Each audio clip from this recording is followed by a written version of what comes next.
डकैतों की आमाजगाह बनने लगा। स्ट्रीट क्राइम की वारदातों में खौफनाक हद तक इजाफा इंतजामिया के लिए एक बड़ा चैलेंज बन गया।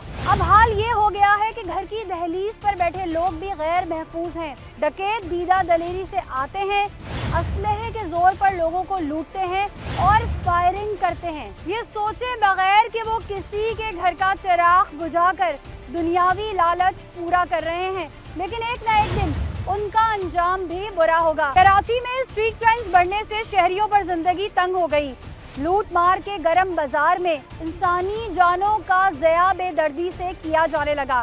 शहर के हर कोने से लोगों की दुहाई, लूटामारी की वारदातें बेखौफी से की जा रही हैं। स्ट्रीट क्राइम की एक ऐसी ही वारदात बिलाल कॉलोनी में पेश आई, जब क्रिमिनल्स ने घर के बाहर बैठे 2 नौजवानों को अपना टारगेट बनाया। मोबाइल और नकदी छीनने पर जब मज़ाहमत की गई तो बिला धड़क फायरिंग की, जिससे 2 नौजवान जख्मी और एक बेगुनाह जान से गया। लेकिन खुदा की लाठी बेआवाज़ है, क्योंकि हमारे कानून नाफिज करने वाले इदारों ने इन जालिमों को मकतूल की कब्र की मिट्टी सूखने से पहले निशाने इबरत बनाया। नाज़रीन, इस वक्त हम सेक्टर 5E में हैं और ये काठीवाड़ी मोहल्ला है और यहाँ पर कुछ दिन कबल एक अफसोसनाक वाक़या पेश आया, जिसमें डकैती मज़ामत पर 3 लोगों पर फायरिंग की गई, जिसमें से 2 ज़ख्मी हुए और एक जो है वो जांबड़ नहीं हो सका।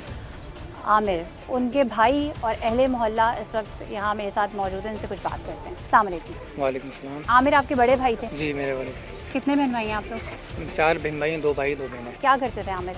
आमिर बुटीक का काम करता था तारिक रोड पे। यहाँ पर दोपहर के टाइम में 2 बजे कभी 1 बजे ये जॉब पे जाया करता था, फिर रात के 12 बजे 1 बजे जॉब से वापसी ऑफ। तो उस दिन का अगर हम बात करें जिस दिन ये हादसा हुआ तो क्या हुआ था? भाई तो मेरा जॉब पे जा रहा था, लेकिन पावर हाउस से यह वाक़या हो गया। कितने बजे वो घर से निकले?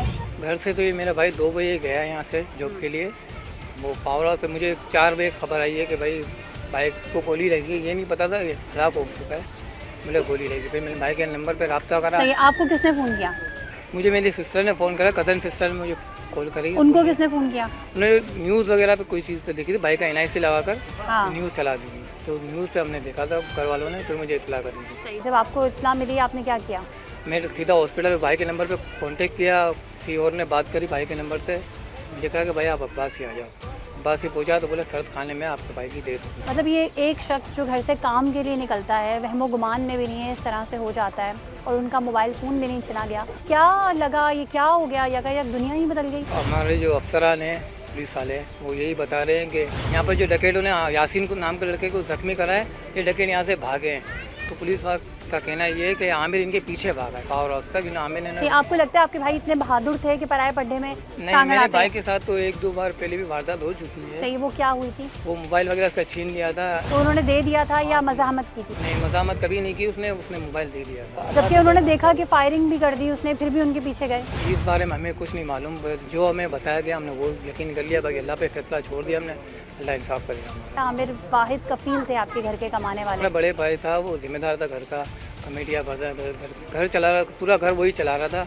मैं छोटा भाई हूँ तो मुझे इसने मतलब कभी इतना जोर नहीं डाला काम करने के लिए। आप क्या करते हैं? मैं गारमेंट्स का काम करता हूँ, मशीन का। आमिर की मंगनी हुई हुई थी, कुछ अरसे बाद शादी होने वाली थी। मंगनी करनी थी, ईद के बाद मंगनी थी, बात हो चुकी थी, ईद के बाद मंगनी थी भाई की। अब क्या निकलता है दिल से? बस अल्लाह रहम करे। आमिर की वालिदा की हालत ठीक नहीं है जी, उनकी थोड़ी तबीयत ठीक नहीं है। सही, इसीलिए वो मीडिया से बात भी नहीं कर पा रही। किसी भी मीडिया को घर के अंदर लेडीज से बात नहीं करनी है। पहले मोहल्ला भी मौजूद है। अच्छा, मुझे बताएं कि पूरा इंसिडेंट इसी मोहल्ले में हुआ था और आप लोगों का काफ़ी एका वगैरह है, ये पूरा आप लोगों का बिरादरी सिस्टम वगैरह भी है, तो मुझे ये बताएं कि इस तरह के वाक़यात यहाँ पे होते रहते थे कि पहली दफ़ा हुआ था? ऐसा वाक़या तो पहली दफ़ा हुआ है। वैसे वाक़या तो पूरा कराची में हो रहा है, पूरे न्यू कराची में हमारा वारदात। चांद रात को इतने लोग लूट गए, इलाके के और भी लोग बहुत से लूट गए, लेकिन पुलिस ने तो इस मामला में हमारे साथ सपोर्ट किया था। बाकी तो आपको पता शहर क्या था, अल्लाह खैर करे। और वो जो दूसरा लड़का जो जख्मी हुआ था उसकी हालत अब खतरे से बाहर है, लेकिन वो डरा हुआ है। पुलिस के सामने भी नहीं आता, सीधे लोग हैं, शरीफ लोग हैं, डरते हैं मामला से।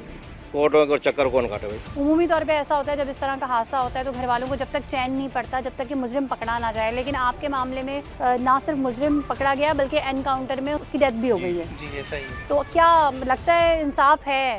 खुदा की लाठी बेआवाज़ है। बेशक इंसाफ तो है कई जगह पे।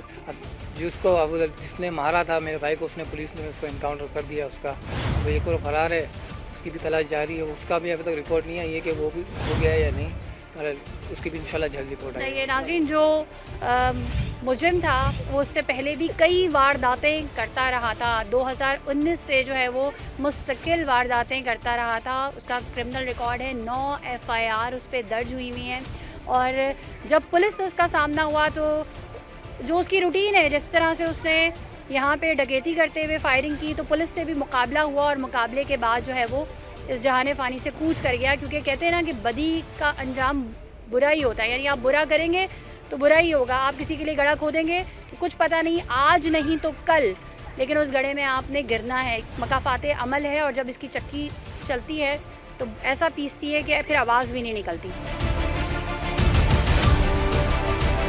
क्या कहेंगे अंकल आप? पुलिस ने काम किया। मैंने पहली दफ़ा देखा कि 3-3, 4-4 टीमें काम कर रही थी। SSP साहब फौरी वाक़े के बाद ही आ गए थे, DSP साहब आ गए थे। परसों तरसों भी हम लोगों को वहाँ बुलाया, DIG साहब ने बुलाया। लोग कहते हैं कि स्ट्रीट क्राइम्स होते हैं लेकिन पुलिस काम नहीं करती, तो क्या कहेंगे सब? नहीं, इस दफ़ा तो काम किया है उन्होंने, और 3-4 टीमें हमने वक्त काम करते हुए देखी। हमारे पास आते थे और वो उन लोगों के पास भी जाते थे, जख्मियों के पास, वो रिस्पॉन्स नहीं देते थे। बहरहाल पुलिस ने बहुत अच्छा जो नो डाउट, वरना पुलिस से तो लोग शिकायतें करते, पर अब कि हमने शिकायत दिया में तो हमारे इलाके के थानेदार जितने भी थे तो सबों ने अच्छा काम किया। ये हम हमेशा दिखाते रहें कि फ़लाँ इलाके में स्ट्रीट क्राइम की वारदात हुई, फ़लाँ इलाके में, लेकिन ये भी दिखाना चाहिए ऐसे केसेस सॉल्व भी होते हैं।